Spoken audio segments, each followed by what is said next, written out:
नमस्कार। जय जय श्री सीताराम। हम धर्म के बारे में जो बात कर रहे हैं उसमें हमने चर्चा किया था कि धर्म का वास्तविक स्वरूप क्या है, वास्तव में मानव जीवन में धर्म का क्या महत्व है और हम धर्म का अनुपालन कैसे करें कि जो वास्तविक में मानवता धर्म है वह पूरे के पूरे संसार में व्याप्त हो जाए, तो किसी प्रकार का भी आपसी कलह न हो, क्लेश न हो, मानव जाति के लिए ही नहीं बल्कि संपूर्ण विश्व के लिए कार्य करे, विश्व उत्थान के लिए कार्य करे, विश्व शांति के लिए कार्य करे। तो उसमें धर्म की बहुत सारी परिभाषाएं हो चुकी हैं। उसके वीडियो आप हमारे डिस्क्रिप्शन में जाके देख सकते हैं। डिस्क्रिप्शन बॉक्स में उसके विषय में बहुत सारी जानकारियाँ उपलब्ध हैं। आज हम बात करेंगे कि अगर हमको धर्म के बारे में पता चल गया है कि धर्म क्या है, उसका स्वरूप क्या है, उसे कैसे अंगीकार किया जा सकता है, तो अब पहचानेंगे कैसे। तो उसके संबंध में जो धर्म के लक्षण बताए गए हैं, आज उन लक्षणों के बारे में हम चर्चा करेंगे। मनुस्मृति में धर्म के 10 लक्षण बताए गए हैं। धृति है क्षमा, दमौस्तेयम, शौचमिंद्रिय निग्रह, धीर विद्या, सत्यम क्रोधो, दशकम धर्म लक्षणम। मनुस्मृति अध्याय 6 श्लोक संख्या 92। मनु महाराज जी बताते हैं कि अगर किसी के जीवन में ये 10 अंग हैं तो उसके अंदर धर्म पूरी तरह से व्याप्त है, जिसमें धैर्य, क्षमा, संयम, चोरी न करना, शौच। यहाँ शौच से मतलब है आंतरिक स्वच्छता और बाह्य स्वच्छता, इंद्रियों को वश में रखना अर्थात इंद्रिय निग्रह, बुद्धि, विद्या, सत्य और क्रोध न करना। ये 10 लक्षण जिस व्यक्ति के अंदर विद्यमान है वह वास्तव में धार्मिक है। या किसी भी समूह में, समाज में, व्यक्ति विशेष के अंदर अगर धर्म विद्यमान है और आप उसका प्रत्यक्ष दर्शन करना चाहते हैं तो उसके सबसे सुलभ लक्षण यही बताए गए हैं। इसके अलावा याज्ञवल्क्य के द्वारा धर्म के जो लक्षण कहे गए हैं वो इस प्रकार से हैं। अहिंसा, सत्यमस्तेयम, शौचमिंद्रिय निग्रह, दानम दमो दया शांति सर्वेषां धर्म साधनम। याज्ञवल्क्य जी बताते हैं कि अहिंसा, सत्य, चोरी न करना अर्थात अस्तेय, शौच जो हमने चर्चा किया बाह्य और आंतरिक स्वच्छता से, इंद्रिय निग्रह, इंद्रियों को, चक्षु आदि जो बाह्येंद्रियां हैं, ज्ञानेंद्रियां हैं, उनको अपने नियंत्रण में रखना, अपने अनुकूल उनका प्रयोग करना, दान, संयम, संयम का यहाँ पे तात्पर्य है दम से, दया एवं शांति। ये जो 10 लक्षण हैं ये याज्ञवल्क्य जी बताते हैं। इसके अलावा महाभारत के महान यशस्वी पात्र महात्मा विदुर, जो कि पूरे महाभारत या यह कह सकते हैं कि पूरे कौरवों के लिए आदर्श मानवीय नीति निर्माता के रूप में पूरा जीवन उन्होंने व्यतीत किया है और ये धर्म के साक्षात अवतार भी माने जाते थे। इन्होंने धर्म के 8 अंग बताए हैं। इज्या, इसमें यज्ञ, याग, पूजा आदि, अध्ययन, दान, तप, सत्य, दया, क्षमा और अलोभ अर्थात लोभ न करना। ये विषय श्री विदुर जी बताते हैं कि ये जो लक्षण हैं ये 8 लक्षण धर्म के अगर किसी के अंदर विद्यमान हैं तो यह हम मानकर चलेंगे कि उस व्यक्ति के अंदर धर्म साक्षात रूप से विद्यमान है। अब बात आती है जो सर्व सुलभ या यह कह सकते हैं कि जो सरलता से प्रचलन में है भारतीय समाज में, वो धर्म के जो 10 लक्षण हैं मनु महाराज जी के जो द्वारा बताए गए हैं मनुस्मृति में, उसको बहुत ज़्यादा स्वीकार किया जाता है। जिसमें धृति है क्षमा दमस्तोयम शौचमिंद्रिय निग्रह धीर विद्या सत्यम क्रोधो दशकम धर्म लक्षणम। मनुस्मृति में जो कहा गया है, मनुस्मृति 6:12। इस धृति का मतलब धैर्य, संतोष, आत्मावलंबन, अर्थात परिस्थितियां कैसी भी हों, चाहे हमारे अनुकूल हो चाहे विपरीत हो, धैर्य हमको सदैव ही बनाकर रखना है। न किसी कार्य को छोड़ ही देना है, न तो बहुत उतावलापन दिखाना है। अर्थात जो गीता में भगवान कहते हैं, सुख दुखे समय कृत्वा लाभा लाभौ जया जय। न तो सुख में बहुत ही ज़्यादा प्रसन्न रहना है, न दुख में बहुत दुखी होना है, सम बने रहना है। उसी का नाम है धृति, अर्थात ज़्यादा उतावलापन नहीं। और यही सनातन धर्म की विशेषता है कि आपके अंदर वह धैर्य होना चाहिए कि जो आपको हर प्रकार के परिस्थितियों में सामान्य जीवन व्यतीत करने के लिए प्रेरित करता है। विषया अनुरक्ति न रहे, विषया विरक्ति आपके अंदर आ जाए, सहज वैराग्य की भावना बनी रहे। अर्थात जिस प्रकार से कमल जल में रहता है, फिर भी जो जल है कमल के पत्ते को स्पर्श कर लेता है किंतु उस पर चिपकता नहीं है, उसी प्रकार से हमको समाज में रहते हुए भी समाज की जो वासनात्मक वृत्तियां हैं, विषया अनुरक्ति है हमारे अंदर, उससे हमको दूर होकर विषया विरक्ति की तरफ प्रेरित होना है और तभी हमारे अंदर परोपकार की भावना जागृत होगी। दूसरा है क्षमा। क्षमा के संदर्भ में कहा गया है, क्षमा शोभते उस भुजंग को जिसके पास गरल हो। अब क्षमा के संबंध में कहा जाता है कि क्षमा किसको शोभा देता है, कि जो व्यक्ति क्षमा करने में सामर्थ्यवान है। एक सरल उदाहरण देना चाहते हैं। मान लीजिए कि कोई एक ऐसा पहलवान जैसा व्यक्ति हो, बहुत लंबी कदकाठी का है, और आप या हम जो भी हैं, हमारा कदकाठी वो छोटा है, कृष्णकाय है, और हमारी यह सामर्थ्य नहीं है कि हम उससे मल्ल युद्ध में उसे परास्त कर दें, कुश्ती में, और कोई भी गलत कार्य हो तो हम कहें कि जाओ हम आपको क्षमा कर दिया। भाई साहब, क्षमा करने के अलावा हमारे पास कोई विकल्प भी तो नहीं है, क्योंकि अगर हम उसे युद्ध करने जाएंगे तो हमको उठा के पटक देगा, परास्त कर देगा, हो सकता है कि हमारे अस्थिपंजर को भी तोड़ दे।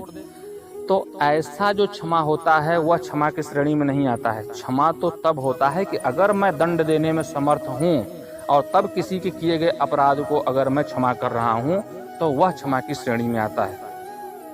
या जब कोई आपसे याचना करे और पश्चाताप करना चाहे कि जो अमुक गलतियां मुझसे हो गई हैं उसका मुझे बहुत क्षोभ है और मेरे हृदय में ऐसी भावना आई है कि मैं भविष्य में इस प्रकार के दुराचरण के, इस प्रकार की गलतियों की पुनरावृत्ति नहीं करूंगा, मैं इसका प्रायश्चित करना चाहता हूं, कृपा करके मुझे क्षमा करें। ऐसे लक्षण को ध्यान में रखते हुए जो क्षमादान दिया जाता है वही धर्म के 10 लक्षणों में स्वीकार है। उसके बाद दम का अर्थ होता है चक्षुरादि वाहेंद्रिय निग्रह। जब हम तत्वबोध को कभी अध्ययन करेंगे तो उसमें आया हुआ है साधन चतुष्टय के बारे में जो चर्चा होती है, तो वहाँ पे आता है कि जो दम है अर्थात चक्षु आदि जितने भी वाहेंद्रियाँ हैं, वाह्य इंद्रियाँ हैं अर्थात ज्ञान इंद्रियाँ हैं, जैसे हमारा आँख हो गया, त्वचा हो गया, और रसना का रसस्वादन करने के लिए जिह्वा हो गई, नासिका हो गए, सुनने के लिए जो हमारे कर्ण हो गए हैं, कान हो गए हैं, तो इन सब पे, नेत्र आदि पे जो हमारा नियंत्रण है वही दम के अंदर आता है, और उसका जो मुख्य भोगता है वह मन होता है। अर्थात जो हमारी ज्ञानेंद्रियां हैं उस विषय को भोगता कौन है? मन है। हम जो भी अनुभव करते हैं अपने ज्ञानेंद्रियों के द्वारा उन सब का अनुभव सिर्फ मन को होता है। आँखों से हम कुछ देख रहे हैं, अनुभव मन को हो रहा है, कानों से कुछ सुन रहे हैं, उसका अनुभव मन को हो रहा है। अर्थात सारे ज्ञानेंद्रियों का विषय मन में है, इसलिए मन को नियंत्रित करना ही दम है, और सदैव अपने व्यक्तिगत नियम अनुसार उसको नियंत्रित रखना है। उसके बाद आता है स्तेय। स्तेय का मतलब होता है चोरी न करना। ऐसे किसी भी वस्तु को बलात्, जबरदस्ती या छुप छुपाकर षड्यंत्र के द्वारा प्राप्त करने का प्रयास नहीं करना जिस पर आपका अधिकार नहीं है या जिसके लिए आप योग्य नहीं हैं, वह स्तेय कहलाता है। उदाहरण के लिए कोई ऐसी वस्तु है जो आपको बहुत प्रिय है किंतु आपके पास नहीं है, तो आप इतनी योग्य बनिए कि आप उसको प्राप्त कर लें। लेकिन अगर आप कुचेष्टा करते हैं कि मैं बलात् उसको अपने पास ले लूं, अधिग्रहण कर लूं, अतिक्रमण कर लूं या षड्यंत्रों के द्वारा उसे प्राप्त कर लूं, तो यह सब स्तेय के अंतर्गत आता है, चोरी के। और इसी का परित्याग कर दे मन वचन और कर्म से अस्तेय कहलाता है, अर्थात चोरी नहीं करना। और यह कोई धार्मिक धर्म नहीं है, यह सामान्य मानवीय धर्म भी है। मानवीय सभ्य समाज में जीवन जीने के लिए चोरी की प्रवृत्ति हमारे अंदर नहीं होनी चाहिए। उसके बाद इंद्रिय निग्रह। अभी दम को जब अभी हमने चर्चा किया तो जो मन को नियंत्रित करना है, तो मन प्रभावित होता है किससे? इंद्रियों से। कौन सी इंद्रियां? ज्ञान इंद्रियां। हमारे मन को सबसे अधिक विचलित करती हैं ज्ञान इंद्रियां, क्योंकि विषय भोग किससे हम करते हैं? ज्ञान इंद्रियों से तो अनुभव करते हैं विषयों का। तो इंद्रिय निग्रह में सबसे पहले 5 ज्ञान इंद्रियों को नियंत्रित करना है। उसके बाद जो हमारे दुष्कर्म होते हैं या सत्कर्म होते हैं, वो हमारे कर्म इंद्रियों से होता है, हमारे वाक से होते हैं, हमारे लिंग गुदा उपस्थ इत्यादि से होते हैं, हमारे हस्त से होते हैं। तो जो भी हमारे गलत कार्य होते हैं, हमारे पैर से होते हैं, तो वो हमारी जो कर्मेंद्रियां हैं वो वही प्रतिक्रियाएं देती हैं जैसी प्रेरणा उनको ज्ञान इंद्रियां अनुभव करके बताती हैं। तो इसीलिए इंद्रिय निग्रह में सर्वप्रथम जो हम अभी मन के बारे में बात किए हैं, दम के बारे में, दम से पहले ज्ञानेंद्रियों को नियंत्रित करते हुए आना है अभ्यास करके, तभी जाके इंद्रिय निग्रह संभव हो सकता है। तो इस तरह से हमको जो हमारी 10 इंद्रियां हैं प्रमुखता से, 5 ज्ञानेंद्रियां, 5 कर्मेंद्रियां, इन पे नियंत्रण रखना चाहिए। उसके बाद आता है धीर अर्थात बुद्धि। बुद्धि को इतना शक्तिशाली बनाना है कि कैसे क्लिष्ट से क्लिष्ट विषय हो, उस विषय में आप अनुसंधान विज्ञान करके एक सही तार्किक निर्णय लेने की अवस्था में आप पहुंच सकें, इस प्रकार से अपने आप को तैयार करना है। यही आपके लिए क्या है? धीर। उसके बाद आता है विद्या। विद्या ददाति विनयम। विद्या से क्या प्राप्त होता है? विनय प्राप्त होता है। और विनय से क्या प्राप्त होता है? पात्रता। और पात्रता से क्या प्राप्त होता है? धन। और धन से क्या प्राप्त होता है? सुख। अगर जीवन में सुख पाना है तो विद्या जरूरी है। विद्या ही सारे सुखों का आधार है, या यह कह सकते हैं दूसरी भाषा में कि विद्या ही मानव जीवन का आधार है। जिस दिन से बालक जन्म लेता है तभी से उसकी शिक्षा शुरू हो जाती है, और जिसके जीवन में सीखने की और विद्या अध्ययन करने की, विद्या ग्रहण करने की जो एक संभावनाएं हैं, भावनाएं हैं, अगर समाप्त हो जाती हैं तो उसी दिन से उसका जो जीवन है पशु के समान होता है। विद्या विहीन पशु भी समान। विद्या विहीन व्यक्ति पशु के समान है। इसलिए हमको विद्या अध्ययन करना चाहिए। उसमें 2 तरह की विद्याएं हैं। भौतिक जगत के, जो भौतिक जगत की वस्तुएं हैं उनको प्राप्त करने के लिए जो ज्ञान चाहिए विद्या, और एक पारलौकिक फल को पाने के लिए जो विद्या है, अर्थात किस प्रकार के हम सत्कर्म करें या ज्ञान प्राप्त कर लें कि हमारे परम कल्याण का साधन हमको प्राप्त हो जाए, तो वह जो ज्ञान है वह पारलौकिक सुख शांति के लिए, और जो हम अपने जीविका चलाने के लिए, आजीविका चलाने के लिए, भौतिक जगत के लिए जो अध्ययन करते हैं, पढ़ाई लिखाई करते हैं, जिससे हम अच्छी जीविका चलाने के लिए कोई व्यवसाय, रोजगार, उद्योग कर सकें, वो भौतिक जगत की विद्या है। तो हमको इस लोक की विद्या और परलोक की विद्या दोनों के लिए ही तत्पर रहना है। दोनों एक दूसरे के पूरक है। पारलौकिक विद्या के लिए भौतिक विद्या का ज्ञान होना चाहिए, ताकि भौतिक प्रपंच में आप पढ़ न सकें, और भौतिक विद्या के साथ साथ पारलौकिक विद्या का भी अध्ययन करना चाहिए, ताकि भौतिक विद्या के बहुत अधिक प्रभाव से आप गलत मार्ग का अनुसरण न कर लें। उसके बाद आता है सत्य। मन, वचन और कर्म से सदैव सत्य भाषण करना।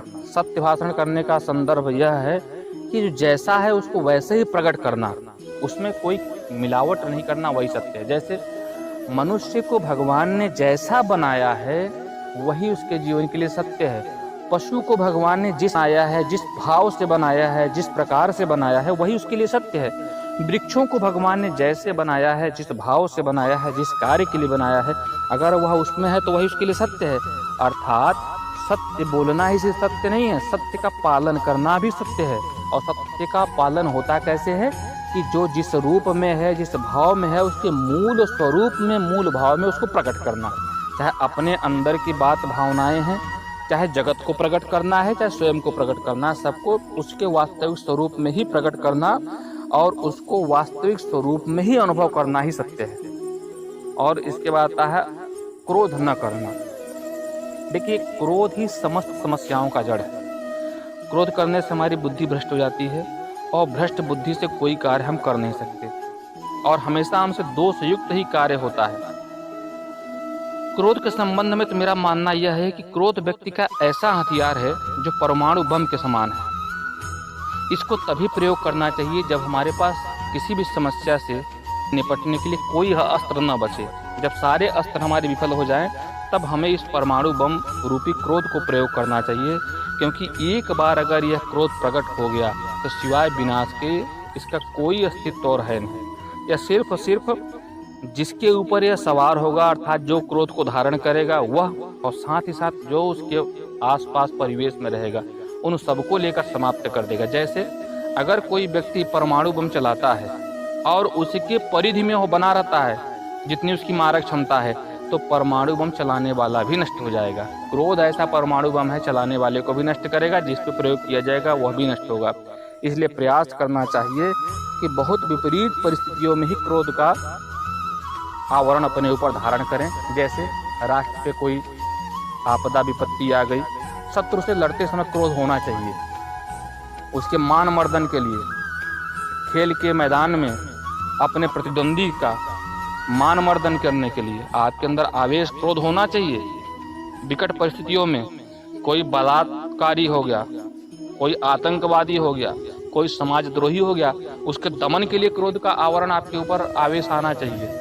लेकिन सामान्य परिस्थितियों में क्रोध को धारण नहीं करना चाहिए।